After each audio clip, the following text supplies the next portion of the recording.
Tinder, an app that was once used for dating and potential hookups. Nowadays, they're used for more harmful and malicious intents. I know you've all heard of the creepy, stalking, dangerous people who target others, but this is nothing like it. I started Tinder with a bunch of my friends from high school. I'm not proud of this, and that's why I'm sharing this. I feel completely guilty and can't live with myself anymore. It all started when me and two of my friends decided to play around on Tinder. We were bored out of our minds, and to kill time we decided to download the trending apps in the Apple Store. To be completely honest, I can't single out a member and claim that it's all his fault because all of us decided it would be a great idea. Not knowing whose phone to use, we played rock, paper, scissors, and luckily my friend, let's call him Rob, got unfortunate. Together we made a fake Facebook account and linked it with Tinder. After submitting the PIN or code, we started swiping. It's important to note that we made our profile male looking for male, for jokes, but we should have known that dating apps are no joke. Honestly, we weren't looking for anyone in particular. We had no intention of bullying someone in any way.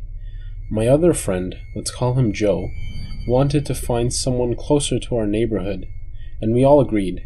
We kept swiping, and of course, Rob did all the swiping. We finally found our target. Let's just call him Trevor. We started chatting about games and movies, which slowly progressed to what school they're in and what their hobbies are. He got attached to us easily, but he didn't know he was being played. That part got me the most.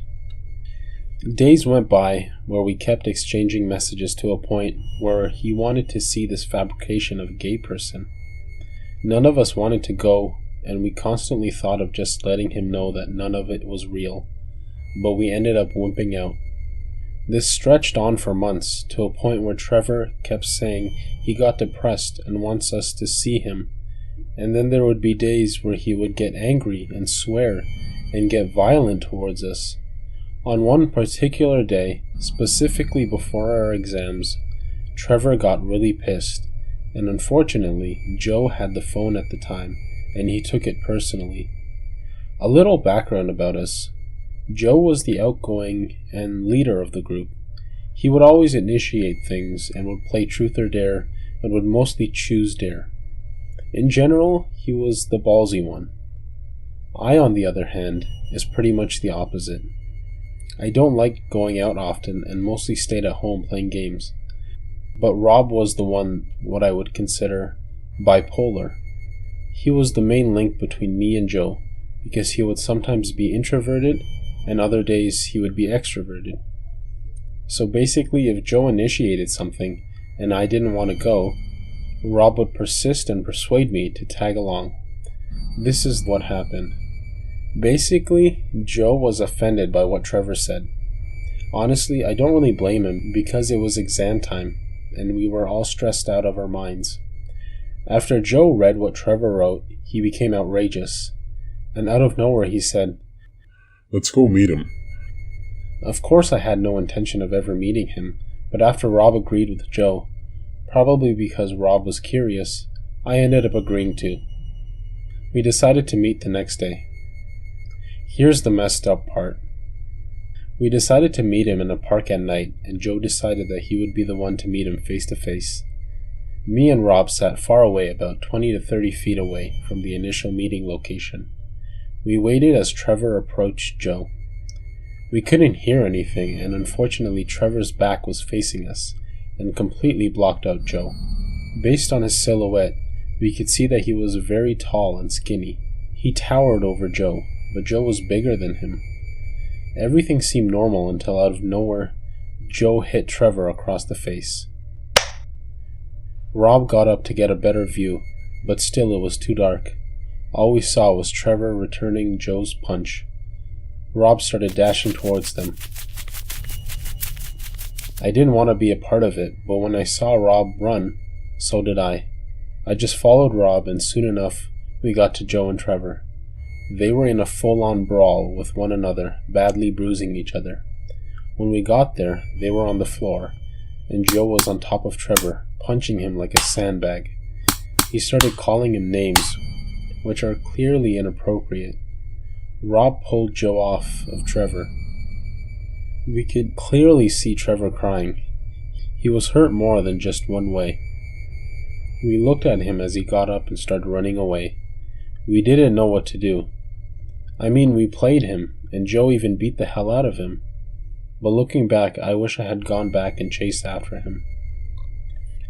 I asked Joe what the hell he was thinking. He told us that he grabbed his ass even when he said that we were just joking with the whole fabrication of the Tinder profile. Then even after hearing that, he said he didn't care and just grabbed Joe's ass. Honestly, I didn't believe him. He always lied to us, so I wouldn't be surprised if he lied all about it. I mean, Trevor was a tall person, but he knew that Joe was bigger than him, so I can't imagine why he would grab Joe's ass. My guts told me that it was all bullshit, so I stormed off on my own. The next time we met was after exams. Rob told the both of us that there was a suicide. We didn't have to ask or know why he told us, or who it was.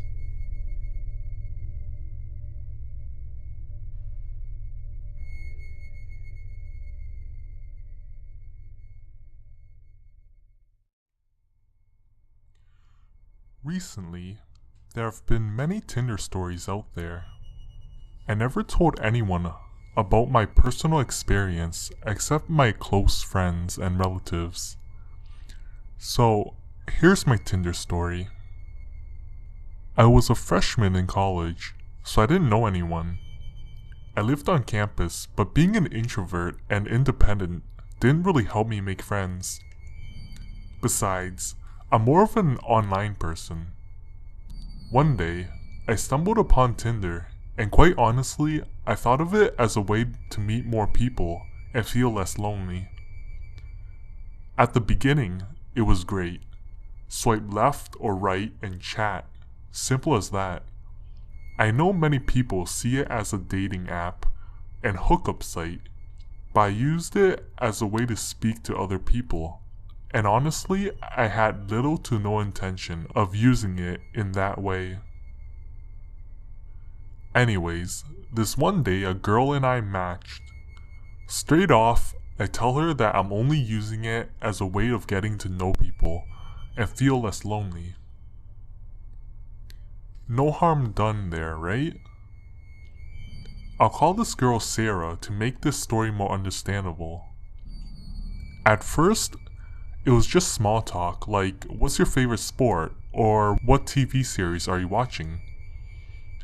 After chatting for a while, she starts getting attached to me. Here's the part where you know they're getting too far ahead. She added me on Facebook and found out who my relatives were. She then started adding them as her friends. And believe me, all my relatives started asking me who she was and if she was my girlfriend. It's amazing how much Facebook knows about you based on the little information they have about you.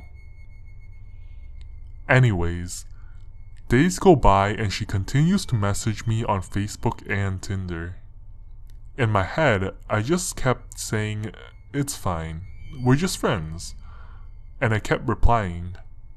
We got so close that she knew where I lived, what college I go to, where I work, when I got home, when I wake up, and even when my assignments were due.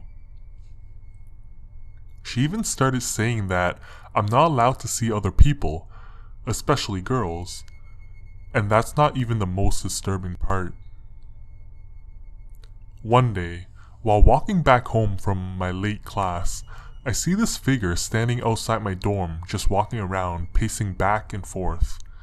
It was only when I got a couple feet away from the figure when I realized it was Sarah. My heart literally jumped and goosebumps rose from my body. What the fuck was she doing here? I never wanted any of this to happen, but I guess I played a part in it. Maybe I was leading her on, or maybe I should have just simply stopped talking to her. Suddenly, she turned around, and I was presented with a huge smile and a hug. I was frozen in spot. She insisted I open the door for her while she gets her luggage. Yeah, that's right, her luggage. What the actual fuck is going on, I thought to myself. Of course, I refused to do so, asking her why she's here and what's with her luggage. She simply replied with, "I'm moving in with you." I told her no 1,000 times, but she started whining and pretended to cry. She then started threatening me and told me that she told all my relatives that we were dating, and that she could ruin me if she wanted. Given my circumstances, I let her in the building. I mean, what else could I have done? I brought her to the lounge and told her to wait here. Fortunately, she listened and obliged. I went into my dorm and locked the door. I tried going to sleep and forgetting about her. She was a psychopath, but I couldn't. I laid in bed for hours tossing and turning, but she kept popping in my head. I went back out to the lounge to get her, but she wasn't there. My mind went wild. Where did she go? I checked my phone to see if she messaged me, but there was nothing. She just vanished. 2 days later, I get a call from my mom. She started rambling on about how I never introduced her to my girlfriend who is currently living in my room with my parents. I quickly told her to call the cops and get away from her, saying that she's not my girlfriend, but she thought I was joking.